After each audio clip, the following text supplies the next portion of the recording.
오늘도 새벽 예배를 드리게 하시 하나님께 감사와 찬송과 영광을 올려드립니다. 우리 다 함께 사도신경으로 신앙 고백하신 후에 찬송가 290장을 부르신 후 에스겔서 23장의 말씀을 읽으신 다음 오늘 말씀을 듣도록 하겠습니다.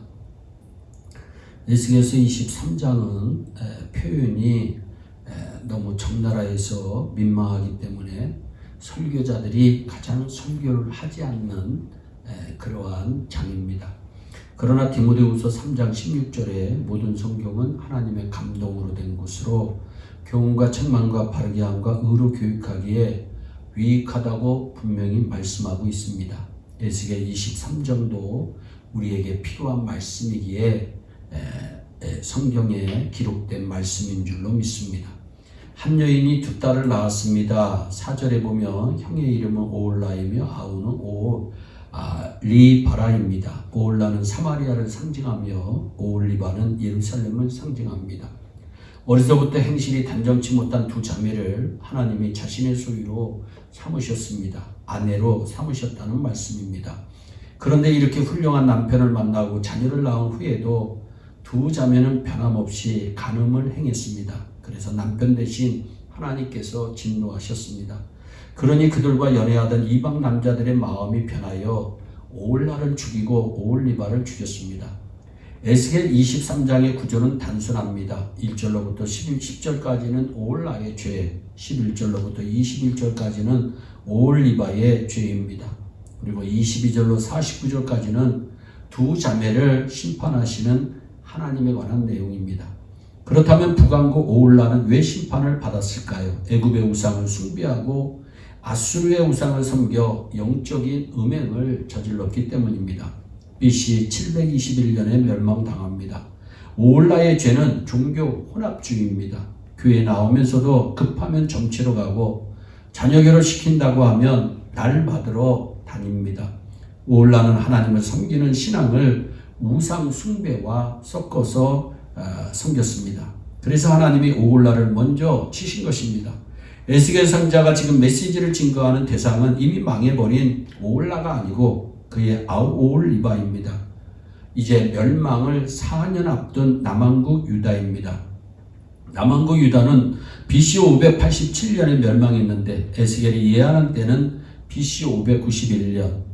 남왕국 유다의 죄를 생각하면서 우리의 죄를 반성해보는 귀한 시간이 되기를 바랍니다. 오홀리바는 어린 시절의 죄악에서 떠나지 못했던 그러한 사람입니다. 23장 1절로 3절을 읽으면 오홀리바는 어려서부터 행음합니다. 잠언서 22장 6절입니다. 마땅히 행할 길을 아이에게 가르치라. 그리하면 늙어도 그것을 떠나지 아니하리라. 아이들에게는 마땅히 행할 길을 가르쳐야 합니다.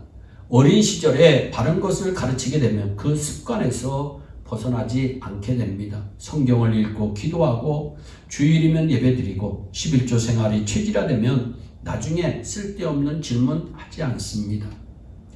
어려서부터 신앙을 바르게 배우게 되면 나이 들어서도 벗어나지 않습니다. 방황해도 다시 돌아오게 됩니다. 그러므로 주일학교가 중요하고 교회 교육이 중요합니다. 어렸을 때 한 말씀이라도 바로 가르쳐야 됩니다. 어린 시절에 악한 습관이 들면 평생 괴롭힙니다. 어린 시절에 거짓말하면 어린이 되어서도 거짓말 자기도 모르게 하게 됩니다.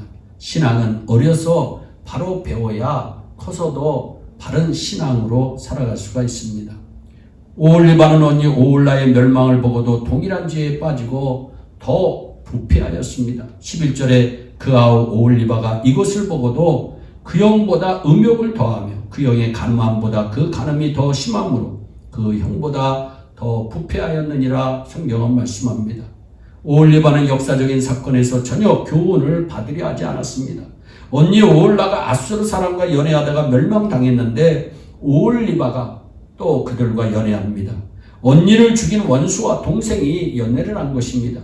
열왕기하 16장 10절로 11절에 유다의 왕이 북왕국을 멸망시킨 아수르에게 가서 우상 숭배하는 단을 보고 그려서 제사장에게 주어 성전 안에 만들라고 지시하는 어처구니 없는 일들을 벌입니다.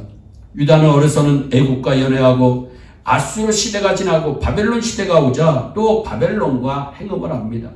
14절에 그 당시 우상 숭배하는 사람들은 벽에다가 음화를 그립니다. 오올리바가 벽에 붉은색으로 그려놓은 음화를 부지런히 보더니 멋있게 생겼다고 말합니다. 즉 바벨론 사람을 불러와서 연애를 한 것입니다. 그런데 바벨론 사람이 싫어지니까 어렸을 적 연애하던 또 애굽 사람을 다시 부릅니다. 그러자 바벨론 왕 느부갓네살이 화가 나 쳐들어와서 BC 587년에 남왕국 유다 오올리바를 멸망시킵니다. 오올리바는 언니 오올라의 전처를 받고 역사의 교훈을 배우려 하지 않았습니다. 오히려 언니보다 악하고 부패했습니다. 오올리바는 언니 오올라보다 자신이 훨씬 의롭다고 생각하는 교만에 빠져 있었습니다.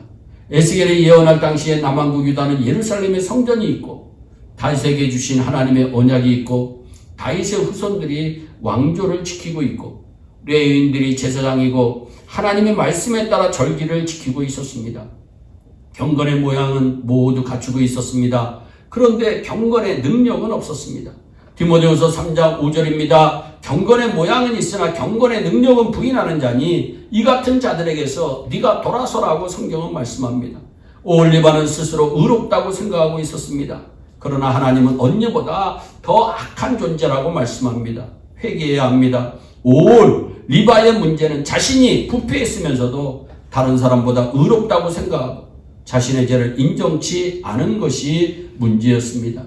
하나님은 좋으신 하나님이십니다. 우리 성도들이 주님 뜻대로 살지 못해 세상을 향해 갈 때 깨달으라고 우리에게 어려움을 주심으로 다시 주님을 바라보게 만들고 항상 믿음으로 살아가게 하시는 분입니다.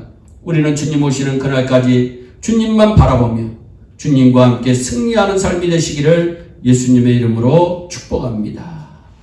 기도하겠습니다. 사랑의 하나님 아버지, 오올라의 죄를 다시 한번 생각하고 오올리바의 죄를 다시 한번 생각해 봅니다. 하나님, 우리는 하나님 앞에 범죄하지 않게 하여 주시고 하나님 말씀 안에서 하나님 바라보며 날마다 하나님 새로운 피조물로 하나님 앞에 영광 올려드릴 수 있도록 은총을 베풀어 주시옵소서. 감사하고 예수님의 이름으로 기도하옵나이다. 아멘. 우리 다 함께 주기도문으로 예배를 마치시고 각자 개인 기도하신 후에 오늘도 주 안에서 승리하는 복된 하루 되시기를 바랍니다. 감사합니다.